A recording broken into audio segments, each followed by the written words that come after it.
Santana Moss is here. As soon as we get him a microphone, we will be in business. Talk to me now, Tana. Testing, 1, 2. There we go. Now we got him. Yeah. What's up, fellas? Been a whirlwind 24 hours for you from yesterday morning to today, knowing you're going in the Ring of Fame? I'm just soaking it up, man.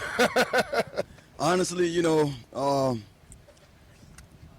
it's good to be surprised, you know what I mean? Because I had no clue of this. And like I said before, I didn't even expect, don't get me wrong, I feel like my play was worthy of it. But you never know, you know what I'm saying? I've seen plenty of guys that played well, that, they recognized enough, but, they didn't get up in the ring. So to honestly finally get that kind of recognition that I have probably ever got nowhere. I mean, University of Miami, I got recognized being a Hall of Famer. And that felt good, but I didn't know how to feel. I was still playing at the time. This feels different, This feels like, man, you're finally getting something that it goes deeper than just, playing ball. Yeah. I look back at my career as a whole, how it started, and I'm like, to finally say that you can put that on there and say this is what he ended up doing after all of that, that's why it feels different. It feels good, though. You were shocked because you had your brothers, your boys, me. Nobody told you. You couldn't figure it out, but you kind of figured when it got close yesterday, something was going on. Yeah, man, I just, me, I'm observing everything. I'm like, ESPN sitting right there watching us. This young lady back in the back with her camera on, who never's in our tent. Yep. And then you get to talking about me. I'm like, man, what's going on? And then when you said that forever, I was like, oh, don't tell me. You said they're going to be up in the ring. I say, dang. See, I just kind of like put my head down. I didn't know how to feel, but I know them tears was coming. You know what I'm saying? So, nah, man, it just feels great. Like I say, man, I'm one of them cats, bro. I can be all right with it or without it. But to actually have it, I don't know how to feel, man. I'm walking with a different step. Like, I had a pep in my step this morning. I got out of bed, feeling that I hung out late, but I still had a pep in my step. You had the water bottle working. Water bottle. I remember what he told me. He said anytime I had like to drink, man, I make sure before I go to sleep I start drinking water. I was drinking some more water last night. I said, I work. When I woke up good this morning, I said, that boy BMitch got something going on. He know what he talking about, Our friend Santana Moss sitting in with us here in Ashburn at Commanders Training Camp. A very well-deserved honor for Santana Moss going in the Washington Ring of Fame. That'll happen week 1 this season. Who all reached out to you? Because I'm guessing some old teammates from Miami or old teammates from His phone, man, it's dead because it's just been bro, I can't even get to everybody. Like, it's been crazy. Lavernius Coles hit me up, said he gonna try to be in the building. That's cool. I had a lot of my old teammates and coaches from the Jets, college, high school. Man, it's just people I don't even know got my number. Like, Tanner, I'm gonna be there. I'm gonna be in the building. I'm like, dang. You know what I'm saying? I'm like, man, hey, I appreciate it, but that's why I say it's like I don't know how to feel because I never experienced this, So, but like I was just telling those guys on Command Center, man, I'm gonna enjoy it. I feel like whenever you get recognized this way, it's for a reason. So I'm not finna sit up there and act shy and act like, nah, it ain't that time for that. I'm gonna embrace it. I'm gonna be smiling. I'm gonna be cheesing. And my family gonna be up. And my mom and my dad, I think they deserve more of the credit than anything. So I'm gonna make sure that we all enjoy it together. Lloyd was talking about how your dad may be right now. Yeah. How you think he feeling? Boy, stop! Look, I told folks, man, when I was playing ball, people used to be like, man, who that man is cussing his son down the sideline? I ain't say nothing because that's me. He cussing me out. And I get to high school, and he called me a star one day, and I said, I got it. I must be did something well. And ever since then, I ain't looked back.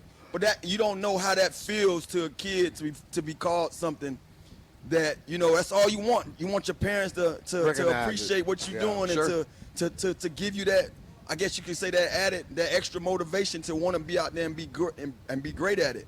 My mom and dad worked so hard, man, that's all I know. And they didn't tell me. I watched them. Yep. So when people say Tanner worked so hard, I had good teachers. You know what I'm saying? I had great teachers. So this is what I want to do. I didn't want to do what they did. I want to do this. So I'm going to do the same thing that they did in their profession and mine and make sure that I can have the same kind of career. Well, you just got another person reached out to you. Lamont Jordan told me to tell you, well deserved. What up? My guy. we've all spent some time together, some late nights, a couple trips on Air Ahmet. Yeah. And, I've heard some of your stories, and We got to get that book, man. Let's go ahead and put it out there. let's do it. I'm going to let you be that guy. You say you want to write it. Let's do I it. absolutely do, because some of the stories you've told me are just incredible. And you mentioned your father and the impact he had, not just on you, but on lots of folks down in South Florida. Nothing ever came easy for you. Nah. And I wonder if it did. Say Miami, say the Hurricanes just gave you a football scholarship. Yeah. You didn't have to come in via track and then walk on and everything.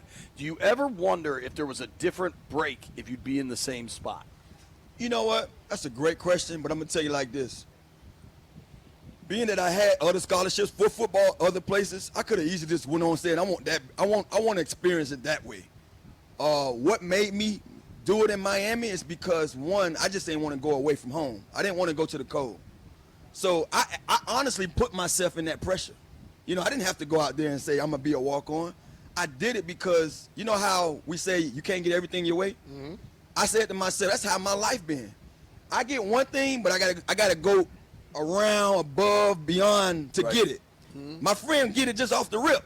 Damn, why you got it so easy? It's always been like that for me. So when that opportunity came, I had that talk with myself. I say, Tanner, you could go to Pittsburgh. You can go to Utah. You can go to Western Michigan. Western Michigan was my first choice because my friends was going there. So I'm like, I'm going to be there with my guy, Bo. I'm going to be there with my guy, Scrap Iron. Man, Miami, we're going to take over Western Michigan. They highly recruited a lot of us. So, yeah, I might do that. Then I was like, you know what? If you go there and knowing you had this opportunity to stay home and play at the University of Miami, you'll be mad at yourself. You'll be kicking yourself in the behind. And so I said, you know what? I know it's odd. I know I might not look like the other guys who got scholarships to go play football, but what the heck, man? Let me take it this time and let me go this route. And to tell you the truth, getting there, it got worse. You know what I mean? Like it wasn't just like, okay, you're gonna be a walk-on. They turned that football scholarship over in week 4, week 5, but I still couldn't be a football scholarship athlete. I still had to act as if I was running track. I was on that scholarship, and so I didn't have the training table that the other guys was eating steak. I had to go eat elsewhere. You know what I mean? Right. I didn't have the thing we had a cane card where you get like $130 or $140 a month. I didn't have that money, so I had to call home like, Mom, I need a couple dollars. Right. And I remember a guy, Tony Gator, man. He was in the NFL. He had played receiver at the University of Miami before I got there. He was a free agent pickup by the New England Patriots, and he made the squad. And he would come home and work out. And he found a liking to me. He saw me. He said, hey, man, you got something in you. And he started working out with me and started telling me about Terry Glenn. I told him how much I was a fan of Terry Glenn. So he went back and told Terry Glenn, hey, got a young guy down there, love you, named Santana Moss. So now those guys watching me. And he would bring back little nuggets to me, man, and say, hey, man, them guys say you can play on this level. You don't know what that did for me, because now I'm talking to a guy that's over there, and I know how he got in the door. And then he told me, he said, low-key, man, I'm going to tell you why I started hanging around you. He said, bro, I used to be upset when I saw you couldn't eat with the football players. And he said, I saw it like you took it on, like it didn't bother you, but it bothered me. Nice. And, bro, I broke down in front of that dude. And he said, I know. And from there, man, it just was like, everything just took off from there, you know what I'm saying? And he saw me, he would call me and say, bro, you done changed that number. It's a different man out there on that field. And it was just, everything was history from there, man. So that Fred told you, Fred told 48 going 48 up going in the rap. That's my first number in college, man. They gave me 48. That's a true walk-on number. Like, yeah, here for you sure. go. Let's backpedal. How did your friend get that nickname, Scrap Iron? Scrap Iron That is a hell of a nickname. Hey, he was a fullback for us, big old fullback, and our coach said, man, you know what? Screw that. We finna make him do more of the carrying, and he used to bulldoze over people, man. I'm talking about every highlight you saw him in high school, somebody pulling his shirt is getting torn off, and he running out of the tackle. Scrap Iron, man. I mean, love it. Running guys over. He averaged like, man, I told you we had a wing tee offense. We slid the wing guy out to the receiver, so my other homeboy, Pat, he was now he's the receiver out there with me. And our fullback, running back, and the quarterback had 1,200 yards rushing. That's crazy. Yeah. Now you see why we want to throw the ball. Not the best way for a receiver to get recruited, though. Kind of like Calvin Johnson at Georgia Tech. Right. They were an option team. Santana Moss joining us after the news of his name going up in the Washington Ring of Fame. Tana, I'm curious because I see you walk through the crowds and just how much love you get from this fan base all the time. But, like, I am just about the tail end age-wise of people that saw the Super Bowl era, right? That, like, experienced Gibbs when this thing was rocking. And I think, I mean, you've heard Landfill said it 100 times.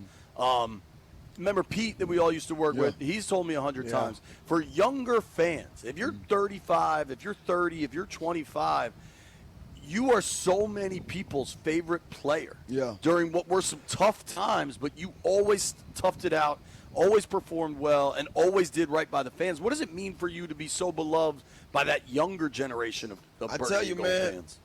I'm not saying this just to say it. If I never got any other kind of recognition, they give me everything I need. Bro, like, I mean, I can't go nowhere without hearing about that Cowboy game and just all the other games and all the other memories. And so the fans make sure I know what time it is. You know what I'm saying? So that's why I say, first and foremost, man, like, D.C., they don't owe me nothing. Because when I walk them streets, they show me every time. They give me the gratitude. I be having kids that I know you ain't watched me play no football. You Santana Moss? Well, my mama got your jersey. My mama say you did. And, like, I be sitting there dying laughing because I'm like, kid, I know you ain't watched me. You know, my youngest son, he's 16 this year. He caught the tail end of me. And he didn't even really know the magnitude of what I had did prior to that. You know, he be talking about, hey, Dad, you remember when Pierre gave me that football?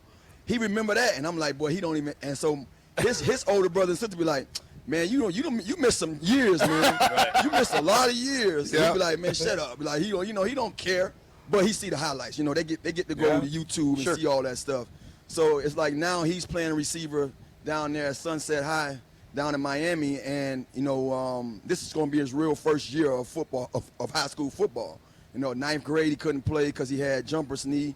Last year he got diagnosed on childhood diabetes, so he couldn't play that year.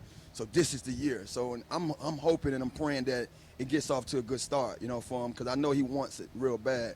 But it's just great, man, to know that so many people that grew up with us, you know what I mean? Some of these guys be the same age as me, talking about, boy, I used to watch you when I was young. I used to watch you when I was young. I'm like, how old are you? You know, I'm 46. I'm with you, man. Right.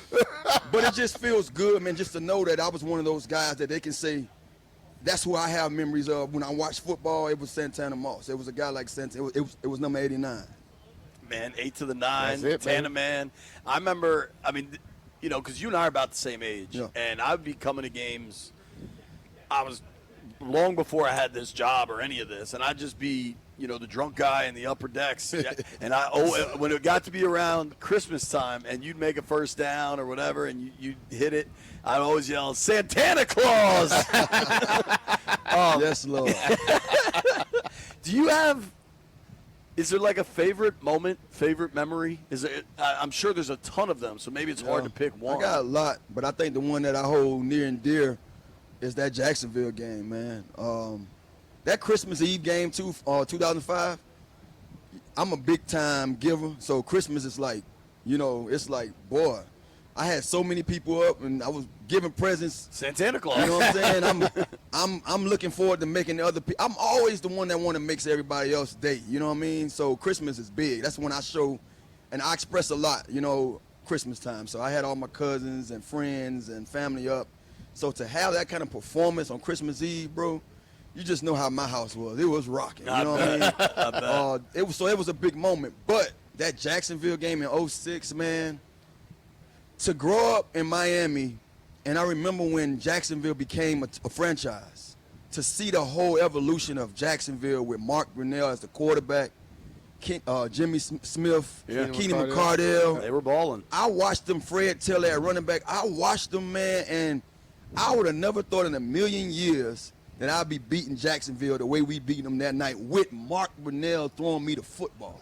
Come on, man. You see what I'm saying? Yeah. Come on. So to have moments like that come true as a kid, from being a kid, watching those guys and being on that stage with them, That's why it meant so much, man.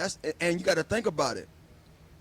Miami, when I played Miami, Tampa, and Jacksonville, it was like your friends, your family, they get to see that. Yeah. Damn, this dude beating up on the teams that we grew up watching. Right. You know, I could walk to the Dolphin Stadium. That's how close I lived. You know what I mean? I remember when they was playing in the Super Bowl, they had the Super Bowl game at that stadium. It was Jerry Rice, and he was up against, the 49ers up against the Cincinnati Bengals. Wow. And my dad asked me, who you got in the game? I say 49ers. I was a 49er fan. And I remember watching Jerry Rice tear them apart. You know what I'm saying? And I remember we sit outside just because we just wanted to hear the roar from the stadium. Yeah. That's how close I was. You see what I'm saying? That's so cool. Bro, you can't tell a kid that grew up watching that and wanting to be that, now you're that. You know what I'm saying? So I have so many memories, but that Jacksonville moment, man, it stood out because that's a hometown team, man, and you doing that.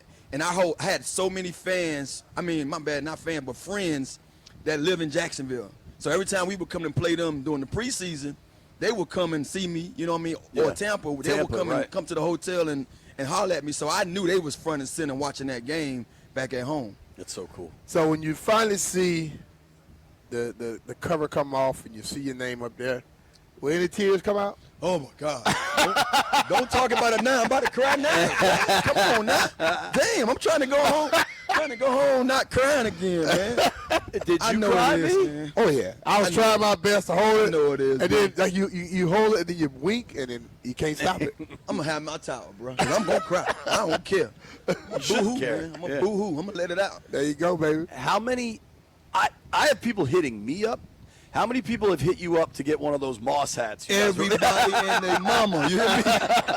Hey, I just told Ryan. I say, Ryan, I know I can't call this, but it won't be a bad idea for the team to say that's what we're going to give for the fans that day. Oh, yeah. I mean, that would That'd be a great, hot item. that would be a great, thing, something to take away, man. Like, you know, I got this on the night they put Tanner up in the rafters, you know? There you go. Here's what I can tell you. If they don't maybe do a giveaway or maybe make them for sale and someone goes to charity, however you make that work, if they're not available, if you walk around the parking lot, there's going to be some dudes selling Moss 89 hats. You know it. It might not be official, but they'll be for sale. Yeah. I'd rather them get the official one. Yeah.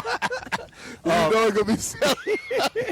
Hey, somebody else just decided, I'm ordering some of these right now. It'll be the dude that walks around with cigars in a bag and then just a whole rack of hats. Tana, you're the best, man. Appreciate you, bro. I am truly so Congrats happy once for again, you, man. Thank y'all, man. I appreciate it. I said this when you were coming on. You were an elite player, and I think you're a better person, man. Thank you, man. Thank you. Appreciate it. Hey, get that book. Let's do it. Let's do it, Let's baby. do it. We got a Y'all lot heard of it. Santana Moss, 8 to the 9 on Instagram, getting his number, name put up in the Ring of Fame. Well earned.